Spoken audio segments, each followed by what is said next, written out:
we have been at level 4. Thanks to the hard work and the sacrifices of the British people in this lockdown, we've helped to bring the R number down, and we're now in a position to begin moving to level 3 in very careful steps. Slide 2, please. We've set out the first of 3 steps we will take to carefully modify the measures, gradually ease the lockdown, and begin to allow people to return to their way of life, but crucially, avoiding a second peak that could overwhelm the National Health Service. After each step, we will closely monitor the impact of that step on the R and the number of infections, and we will only take the next step when we are satisfied that it is safe to do so. Step 1 from this week means that those who cannot work from home should now speak to their employer about going back to work. You can now spend time outdoors and exercise as often as you like. You can meet one person outside of your household in an outdoor public place, provided you stay 2 meters apart. Slide 3, please. Having taken the first step in carefully adjusting some of the measures and our advice to people, we have also updated what we're asking people to do, which is to stay alert, control the virus and save lives. Because if everyone stays alert and follows these rules, we can control coronavirus by ensuring the R number does not go above 1 and reducing the number of infections. This is how we can continue to save lives and livelihoods as we begin as a nation to recover from coronavirus. I now want to turn to our plans for the wider opening of schools. At this time of year, GCSE and A-level students would have been making final preparations for their exams, while other students would have been enjoying their summer term. If you're one of them, as I've said before, I can only say how sorry I am that this has all happened to you this year. The sacrifices that you have had to make through no choice of your own, but the impact that this coronavirus has had on your life has made things so incredibly tough for all of you. It is now almost 8 weeks since we asked schools, nurseries and colleges to close for all but a small number of children. Once again, I'd like to say an enormous thank you to all the school, college and childcare staff who've done so much, going above and beyond the call of duty to care for small groups of children, of critical workers, vulnerable children, as well as making sure that there's resources available at home for children to be able to learn and interacting with them, contacting them, making sure that children know that you are there for them. You have simply been outstanding, and we're so grateful for what you've done. We have been quite clear all along that we would only start inviting more children back into schools when our 5 key tests have been met. That position has not changed, nor will it, and it is what is guiding all of our actions. But we do want to see children back in school, because we know how much children grow and benefit from being in school. We can now start the planning for a very limited return to school for some pupils, potentially as early as next month. Let me explain how this will work, because I know that some people, including parents and teachers, are very anxious about this. If the rates of infection are decreasing, it will give us a green light to get children back into childcare and more of them back into school from the 1st of June. As part of a cautious phased return, Those in reception, year 1 and year 6, will be allowed back into school in smaller class sizes. We're also planning to get some secondary school students back, those years in 10 and 12, to make sure that they have the opportunity to come back to school on a limited basis and have some face-to-face time with their teachers. We are prioritising these children because they stand to lose more by staying away from school.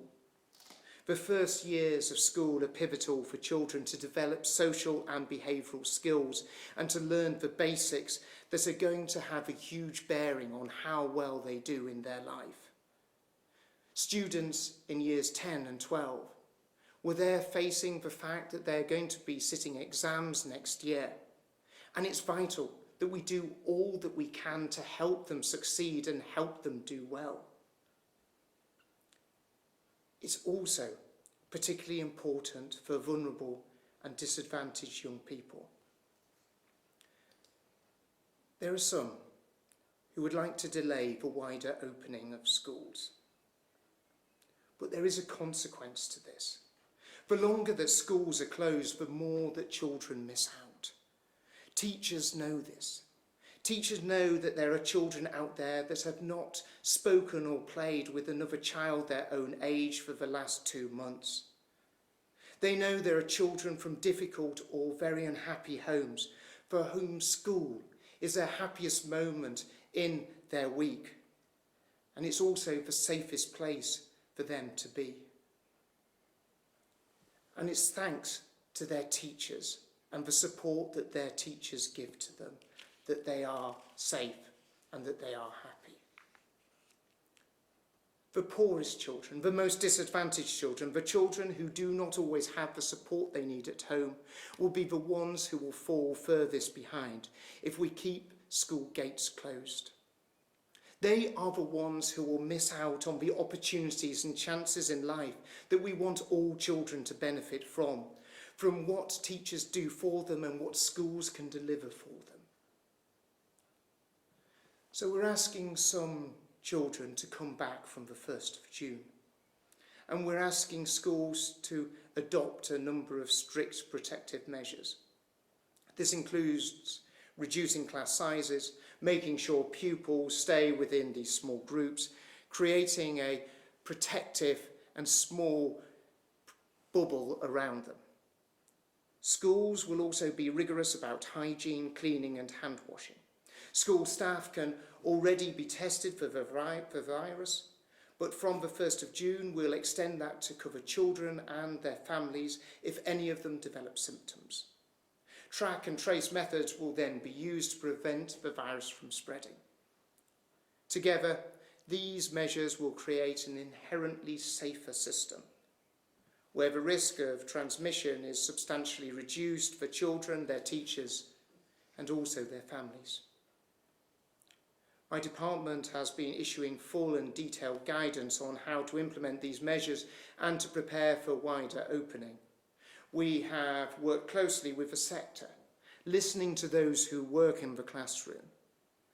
We will also continue to do so to ensure schools have the support that they need. It goes without saying that we will be carefully monitoring the impact this first phase has, and we'll use this to guide us when we consider our next steps. This phased return is in line with what other European countries are doing to get their own schools, colleges and nurseries back. I know a lot of you will be worried about sending your children to school. Every one of us wants the very best for our children, and I know how stressful this time has been for all families right across the country. I want to reassure you that this approach is based on the best scientific advice, with children at the very heart of everything that we do. Education is one of the most important and precious gifts that we can give any child. So when we are advised that we can start to bring some children back to school, we should do so. so that they don't miss out on the enormous opportunities to learn, to be with their friends, to benefit from everything that their teachers and their schools can offer them. We owe it to the children in order to be able to do that. I'd like to now hand over to Jenny, and then we will take some questions. First slide, please. Thank you. So this slide shows change in behaviours in social distancing since lockdown on the 23rd. It's taken, looking back, indexed against travel earlier in the year, or in the case of rail from last year, so that we get a good comparison of what we're doing now and what we've been doing prior to lockdown. Consistently, and thanks to the public support, you can see that in all forms of transport, we are now continuing to maintain much lower levels of travel. Clearly, heavy goods vehicles, we can see, have been much more active, and we would expect that in terms of supplying all our essential items. And some movement now as people start going back to work on light goods vehicles and cars as well, but consistently staying down, and that will continue to support social distancing as we go forward, and it is important that we continue to maintain that. Next slide, please. This slide represents our current situation on testing and new cases. So on the right-hand side, the pink bar, you can see now a sustained increase in testing capacity, or tests achieved, and the number on the left, 136,486 in the last 24 hours up to today's date, is the highest that has been achieved since we started, and that will continue to expand. So now very close to 2.5 million tests completed in total, and that's right across all the different sorts of testing, whether we're sending them out, doing them in the labs, or from satellite locations. The confirmed cases, therefore, despite that increase in testing capacity, and you might expect that we would actually find more cases as we were doing that, quite reassuringly, although we've had 3,451 new cases confirmed, overall that chart is still tending to trend downwards. It is a caveat, because as our testing increases, we will find more cases, but still trending downwards. And so our confirmed total is now 240,161 cases in the UK. Next slide, please. Again, this is the data from hospitals. Estimated admissions with COVID on the 14th of May, 736. There's a small delay in getting that data through. And you can see on the slide on the right that we are maintaining a slow and steady downward trend. If we look back a week ago, those case numbers were 971, and you can see on the graph that we were up in the thousands at the peak of the pandemic in the UK. And that translates through to right across the UK, on the bottom slide on the right, the percentage of critical care beds which have been occupied by COVID-19 patients. Again, at the peak of the pandemic, over 50% of beds were being taken up, critical care beds, and on the 15th of May, that was down to 20%, again down 4 or 5% from the week before on average. Next slide, please. This slide shows the number of people in hospital with COVID by region and by UK country. We can see very clearly the high peak in London with a fairly sharp rise and fall, and in other areas slightly different shapes to the peak of the epidemic as it came through. Some are slightly flatter, all of them are trending down slowly, so it's really important that we still maintain, despite a slight lifting in these measures, that we continue to practice good respiratory and hand hygiene and continue to socially distance and abide by all the advice and rules that have been provided. But nevertheless, across every region and country, we've got movement in the right direction, and this week 10,484 people in hospital today, or in the last 24 hours. That's down about 1,500 from this time last week. Next slide, please. And then finally, sadly, 468 cases of deaths confirmed where individuals have had a positive test with COVID. And we've seen over time that the daily death rate, it varies slightly, but overall, the 7-day rolling average, that orange line coming down, indicates that the rate of deaths gradually as we come out of the pandemic in the UK is continuing to fall down. Thank you so much, Jenny. And first of all, we go to Lindsay from Gateshead. As a resident of Gateshead, which currently has the highest rate of COVID infections in the UK, I think the imminent reopening of schools in my area is a very risky decision with potentially dangerous consequences. Why aren't the government taking a regional approach to the reopening of schools due to the significant differences in infection rates across each area of the UK? Surely this would be a safer and more controlled way of easing lockdown. Well, thank you ever so much, Lindsay, for that question. The issue of schools reopening is vitally important for all children to have the opportunity to come back to school and have the opportunity to be with their teachers. But we're doing this in a very, very cautious and phased way. And if there are concerns about the R rate, we will make sure that we sort of look at that in great detail, and we'll look at the rate of infection. But we have 5 key tests, and it's only if we pass those 5 key tests that we'll look at that phased return of schools with more children being able to attend. Jenny. Yes, so just to add to that, the Joint Biosecurity Centre, which is being established, is specifically to look at the granularity of the data and things like the R value and the infection rates and where those infections are happening.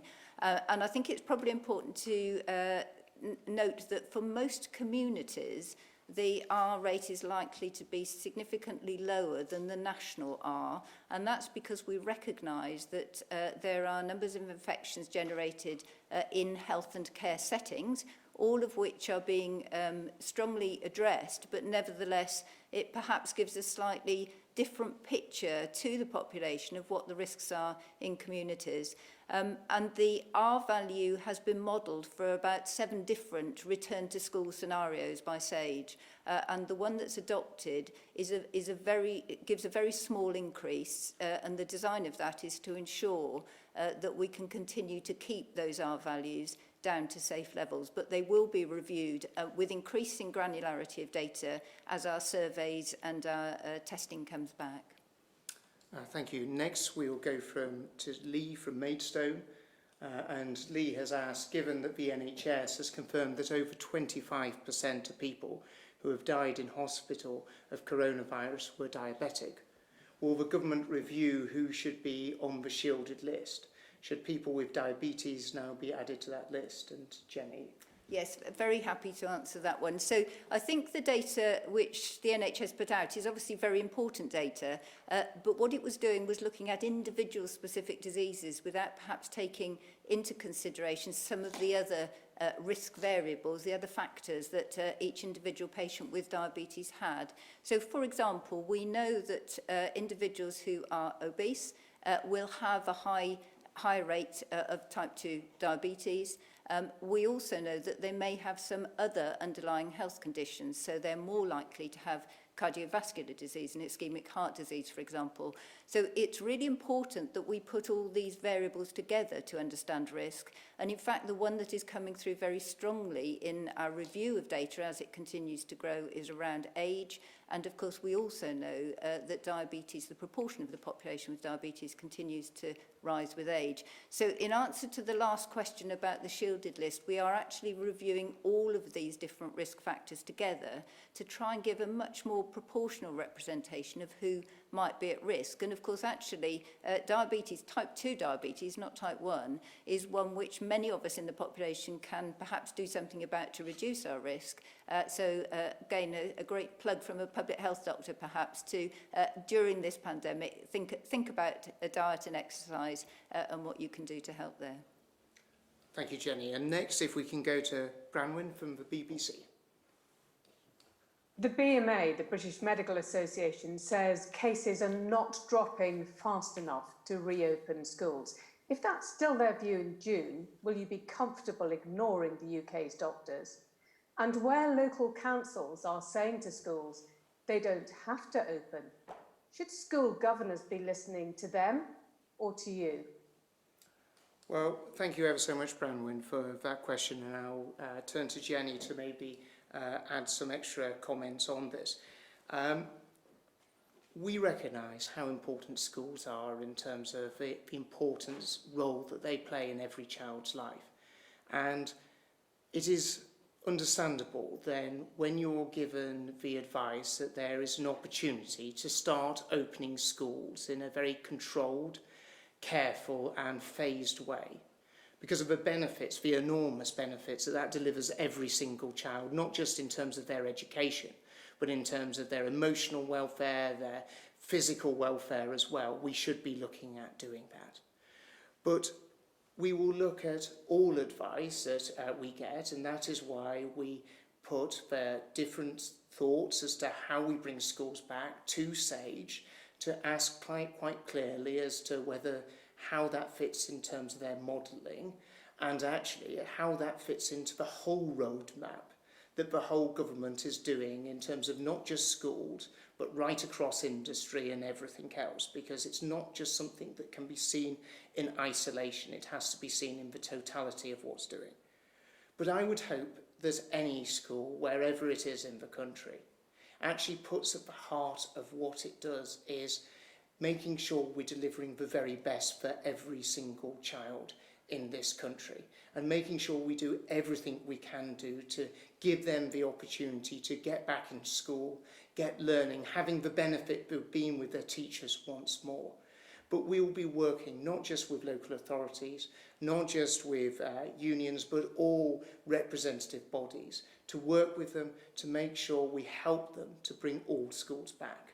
Jenny, I'm not sure if there's anything further you want to... So I was thinking, as a doctor advising government, I'm going to be very disappointed if they're not listening to doctors, but that might be for me to cope with. I think the important thing is the government advisory group, SAGE, has inputs from a huge amount of not just medical professions, but statisticians, modellers as well, but very, very strong input from doctors all around, both in clinical practice and in academic units. And very considerable thought, modelling and consideration of behavioural aspects as well has gone into the advice around schools, with a number of different, I've said earlier, very, very different scenarios modelled, for example, on age and timing, all sorts of things.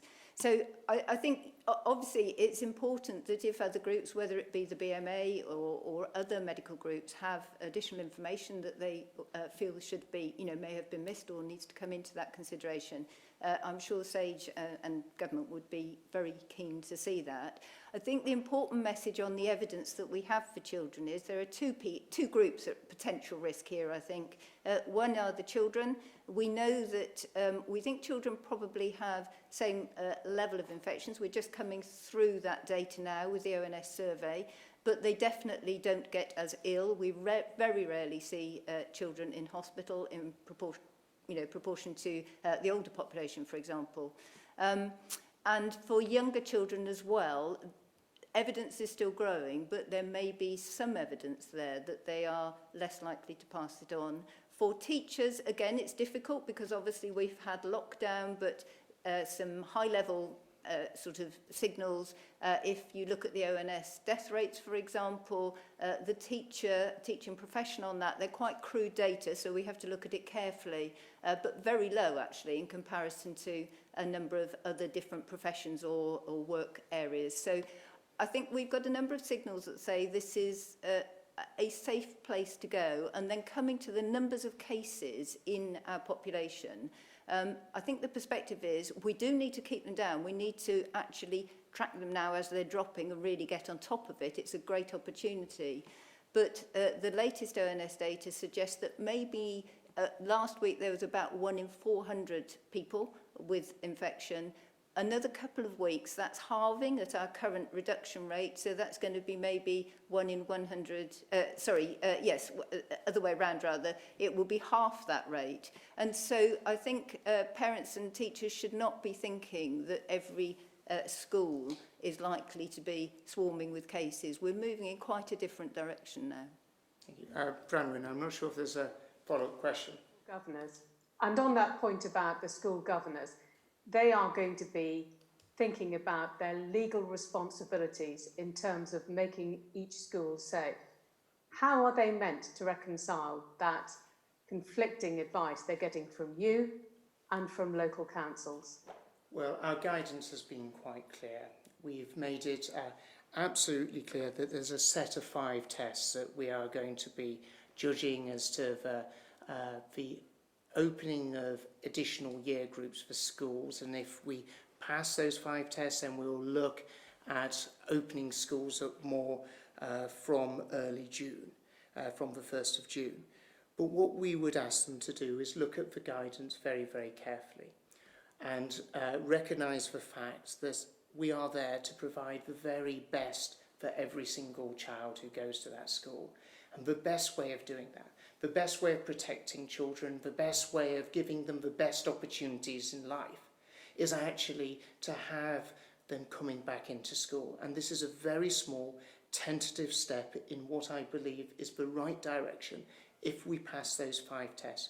But it's being done incredibly cautiously with the welfare and the interests of children and those who work in school absolutely at the heart of it. And next, if we can go to Shihab, please, from ITV. We heard yesterday that the R estimate had been revised upwards. Can you provide a guarantee that these measures for reopening some of these school years will not result in a significant increase in that R value going up? And if you can't, and there is a significant spike in infections, what is the R value at which point you consider reversing the new strategy? So thank you ever so much for that question, and I will hand over to Jenny on the R rate specifically. But we put forward a series of suggestions about how we best approach this, primarily focused in terms of the impact in terms of children and their education. But what we did is we asked SAGE and government scientists to look at the different models that we were proposing to see what would have the least impact in terms of that R rate. But if Jenny. Yes, so the R value is, you'll see the way it was published yesterday was 0.7 to 1. That's quite a broad range under 1 if we're looking at something that is so important. And that rate is derived from a number of different modelers, and each modeler will put in, each modelling group will put in a slightly different data, it will process it in a different way, and they're all compared to come out with a broad consensus. So I think all of the models were assured that it was coming out under 1. You are right, it had gone up slightly using that consensus model from the previous estimates. But nevertheless, I think they've also been very clear, and I have said frequently, we need to be really careful what it is. We've got a number of different R rates. It's a bit like saying everybody in one area has the same sort of house because the average one looks like this. We clearly know that we all have very different circumstances, and the circumstances for R relates to where infections are most prominent, and we need to understand the risks of why infections are rising in certain areas. And what we have in there are predominantly 3 different R values. We have community, which will be most people in their homes, and that's where the ONS data is coming from, that's household data. We have care homes, which have had high rates, they're starting to come down, and we've had hospitals as well. So it's quite difficult. It's really important we keep an eye on it. It's really important that we understand how it is in different areas, but it's also really important we understand what the drivers are in the areas, because it may well not be stopping children going back to school. It may be putting completely different measures into, say, a local hotspot, whether that be a hospital or a care home. And as we get more granular information from the surveys going forward, we'll be able to do that increasingly. So I think going back, without putting ideas into politicians' mouths, I think it's really important we do understand that on a regional basis and look below that top level, because we don't want to detract from the majority of children's education, which will set them up for life in employment and actually predict their longer term health outcomes by clamping down perhaps on one just for a single area. Shia, would you like a follow-up question at all? Yeah, please correct me if I'm mistaken, but you didn't rule out that there might be a significant rise in infections if you open up schools. If you're getting an R value, an average R value across several different bits of research based on the community, is there a figure based on the community that if it surpasses that you will consider reversing this strategy? So the decision for reversal clearly will go back to ministers and we do the scientific advice. I think what I was trying to say is on the modelling, the model that's been adopted, the suggestion of younger children going back to school, it's not just because of the school environment actually, it's because of the behaviours that go with it. If you pull back a whole load of older children, they tend to get on buses, travel longer distances, have different social interactions. And some of those social interactions are actually far more significant in moving the R value than actually just going back to school.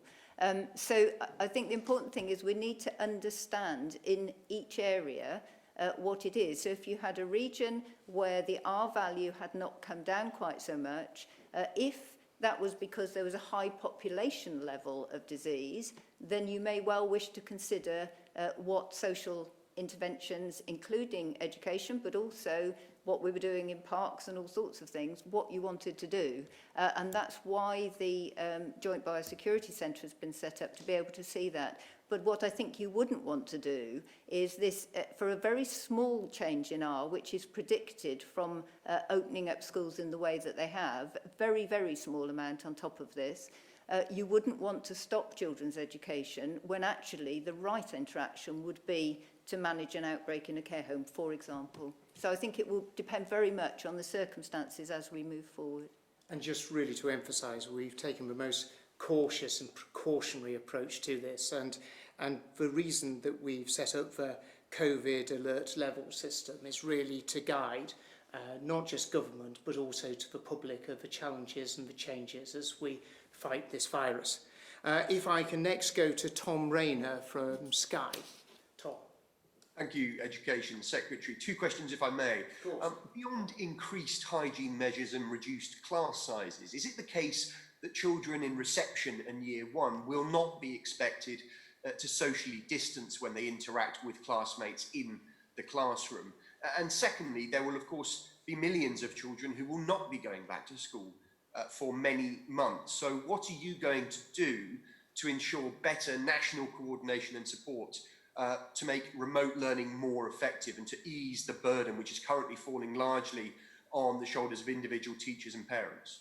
Well, thank you very much, Tom, on both those questions. So what we're doing is we're proposing a whole range of different things that we want to see happening within schools. We want to make sure, firstly, we will not be bringing schools back unless we've set aside for 5 key tests. We've established a hierarchy of controls, making sure that people are staying at home if they are symptomatic of coronavirus, making sure that there's a proper hand washing and hygiene mechanisms within schools, making sure there's an incredibly thorough cleaning mechanism within all schools. But a key element of it, as you rightly put on, is about minimising contact and minimising mixing, and that's why we've gone in this initial stage of much reduced classroom sizes down to a maximum of 15. And we've looked all the way across Europe as to see how this best works, and we've seen some very good examples in nations such as Denmark where it seems to have worked very, very well. And what we're doing by doing all of these things, making sure that there's proper hygiene proper hygiene in place in terms of children and all those who are working within the classroom. We're creating a protective bubble around them, reducing the amount of mixing, making sure that those small groups stay together, almost like a family within a classroom. And by reducing the amount of contact that they have with other children and with other teachers as well, we dramatically reduce the risk of them being in a situation of getting coronavirus and making sure we continue to keep transmission low. Jenny, I'm not sure if you can add, and then I'll come back on the home learning element. Yeah, I mean, exactly as you said, I think underlying all of these interventions are some broad public health principles, which we're all trying to do. We're trying to reduce the number of social interactions we have, but we need to do that in a balanced way. So on the sort of adult side, we've said we can go outside more. We know that's a reasonably safe environment. For children in these environments, you look and say, what are these hierarchies of control that you can do? So good respiratory and hand hygiene, absolutely important. And in fact, teachers are brilliant at getting kids to do things, usually in my experience far more successful than parents, and they can get them to wash their hands systematically. So this is actually a good educational learning place for all sorts of hygiene interventions. But I think importantly, as the Secretary of State has said, this idea of having a small group where you have interaction, you'll increase the level of interaction a small amount, but it's contained, and therefore children are benefiting from that, but it's not exponential, if you like. But even so, even within a classroom, although we recognise small children will run round and interact, and we expect them to, you can still distance, and I know this is the plan. For example, work desks can be distanced, and in fact a child rushing past another one in a normal sort of play area is probably not much of a risk. It depends, but if they were sitting directly opposite each other in a very small space, close together for a long amount of time, that might be more of a risk. So all of the interventions are designed to minimise those while still allowing children to learn. And Tom, if I can pick up on your second question about how we're supporting children and families, and again to take the opportunity to thank so many within the teaching profession for the amazing work that they have been doing in terms of supporting children as they learn at home. There is no substitute for a child being in school and having the amazing opportunity to sit in front of their teacher, be inspired by their teacher, be motivated by their teacher. And that's why, quite understandably, we want to see when the time is right for children to be able to return back to the classroom. But we've already seen a number of interventions that we've already made. We've set up the Oak National Academy. This is something that's only been going for 3 weeks, and we've already delivered 6 million lessons through the Oak National Academy, a truly transformative experience, delivering brilliant education into the homes of so many. But equally, we recognise as children from really disadvantaged backgrounds that actually maybe don't have access to the internet or computer resources. That's why we're spending over £100 million making sure that we can get laptops out to some of those some of those children that have really been suffering as a result of not being in school and not being able to learn and being supported by the internet. And we're looking at a whole package of other measures that we're looking at how we can support children to learn, and whether they're at return to school and we're wanting them to catch up on some of the things that they've missed, or whether they're not in that fortunate enough position to have been able to have returned to school. If I can move on to David from the Sunday Express. David. Thank you. Secretary of State, so one of the great hopes of your government was to level up society. What does the future hold for children who go to special schools? Is it realistic to think that social distancing can be enforced? And what help will there be for teachers to make up lost time and ensure that these children aren't left behind? And will you run special classes for all vulnerable children in the summer? And given that teachers are so concerned about the risks of returning in June, is there a possibility that you'd consider starting the next school year in early August? So thank you, David. There are currently no plans to start the new school year in early August, but what we believe in terms of our phased, gradual, cautious approach to children returning to schools, this is something that I very much hope that both teachers and, of course, parents and children have real confidence in. You raise an important issue.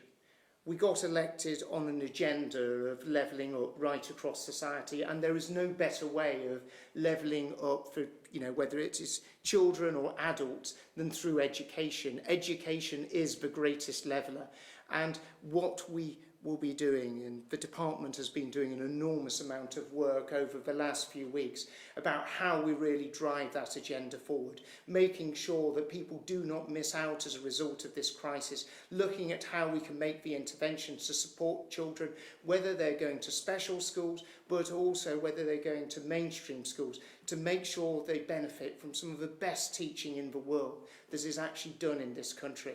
And we're looking at different initiatives that we could maybe look at rolling out during the summer period. But if you'll forgive me, I'll probably not divulge those just at the moment, as we just have a little bit more work to do on them. David, I'm not sure if there's a follow-up question there. Oh, thank you. Teachers are so worried that they refuse to go back to classrooms. Is there a genuine risk that they will face disciplinary action? And if gaps in the workforce cannot be met, would you consider granting head teachers new freedoms to hire graduates to fill those gaps? And there is this one thing that's been puzzling some parents. Because the government has said that groups with important exams next year are to go back first, why is it that year 6, which will not have exams next year, are going ahead of year 5, who are looking ahead to sitting their SATs? Well, thank you, David. Well, one of the key reasons that year 6 was chosen is they're a key transition year, as many of those children will be moving on to their next phase of education by going to secondary school. And we felt it was important for them to have an opportunity to be able to go back to school, finalise some of their study, and be ready to move on to their next stage of their academic career. We are working with all the teaching unions and right across the sector to give people the confidence about the importance of returning to school, and every teacher understands that there is no substitute for a child being in a classroom, being taught by them. They are the ones that make a difference to a child's life. They are the ones who will inspire and motivate them to learn and want to learn, to be hungry for more, to be able to achieve the maximum. And we'll continue to do all we can do to make sure that as many children as possible, only when it is the right time, get the opportunity to be in a classroom, and we'll work right across the sector to make sure that that happens. And I look forward to working with all parents, children, and of course teachers, to make sure that we're getting the very best for children right across the country. If we can next go to Brendan from the Mail on Sunday. Brendan. Secretary of State, you've made the point about the fact that the most disadvantaged children are perhaps the ones who are really suffering at the moment from not being at school. In your discussions with the union leaders who seem to not wish to return from June the 3rd, are you worried that they don't understand that, or that they're prepared to sacrifice that? So Brendan, I think everyone, and we've seen it over the last few months, you've seen teachers going above and beyond in terms of actually supporting children, making sure that schools are open up every single week, opened up over the Easter holidays, on the bank holidays, supporting the children from some of the most disadvantaged and vulnerable backgrounds, and also supporting the children of critical workers. And every teacher I've ever spoken to understands absolutely clearly, that actually a child in school, especially if they're from some of the most disadvantaged backgrounds, from the poorest backgrounds, they achieve so much more by being in school. They absolutely thrive. They get so much more from life. It is one of the best places as part of their life in order to succeed and grow. And I think teachers understand that so incredibly well. But the one thing I would say, not just to unions, but to all organisations that represent schools and governors, my door is always open. I'm always keen to listen and talk to them. I've been meeting both representative organisations of school groups, but also unions every single week, not just during, since the schools were closed, but actually beforehand as well. And I always want to talk. We want to find practical solutions to make sure that those children from that most disadvantaged background don't lose out as a result of this crisis. And I hope that everyone is unified in that mission to deliver that.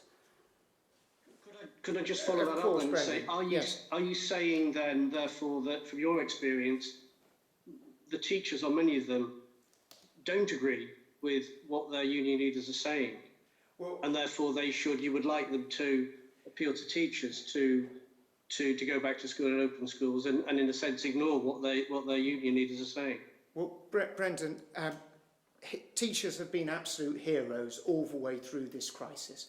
They have been leading by example. They've been going into school. They've been running lessons, not in the classroom, but reaching out into people's homes. They understand the importance of schooling. They understand the impact that it can make on children's lives. They understand and know the importance of what they're doing and how they can change the lives and the life chances of all children, especially those who are most disadvantaged. But I would say to all teachers, thank you for what you're doing. Please keep doing what you're doing. And I want to work with you to make sure that we continue to deliver the very best for all of our children. If we can go on to Nigel from the Sunday Mirror. Nigel. Yes, Secretary of State, primary school teachers are predominantly women. How will they be expected to go back to work when there won't be any childcare available? And to Dr. Harris, if I may, children will be allowed to take their own lunch boxes to school, but not their own pencil cases. What exactly is the difference? Nigel, you're absolutely right to highlight the important need that many teachers, especially in primary school, across all school sectors, have in terms of needing an education for their children. And you'll have probably noticed the guidance that we issued on the 24th of March of this year, which actually included teachers and all those who work in schools as critical workers. So those teachers, those teaching assistants, those who work within the school environment all have access to education provision for their children. Jenny, if I can hand over to you. So that's quite an interesting question. I haven't had that one before. So the basic public health principle is you want to keep everything as clean as possible. Touch points, if you like, so the things we normally think of, door handles, those sorts of things, wipe down and clean frequently. I think the thing in a children's environment is there are certain things that you can control pretty well, which might include pencil cases and things that you use routinely during education. And by doing that, the schools can provide them and ensure that they are maintained clean. The issue about lunch boxes is they're quite personal to the child eating the lunch, and I can almost guarantee that one child won't want to eat the lunch of the one sitting, hopefully, 2 meters distance from them. Actually, when you're eating, you're also putting your hands up to your mouth and to your face. So there is a differential there around risk, both on what individuals need and what the school can supply, and on managing the hygiene around it. But I mean, for both of those, it's really important that both of them are kept as clean as possible, and that good hand hygiene particularly is done, so encouraging children to wash their hands before and after they're eating as well. Thank you so much, and can I thank all of you for taking the time to listen in, and please do stay safe. Thank you.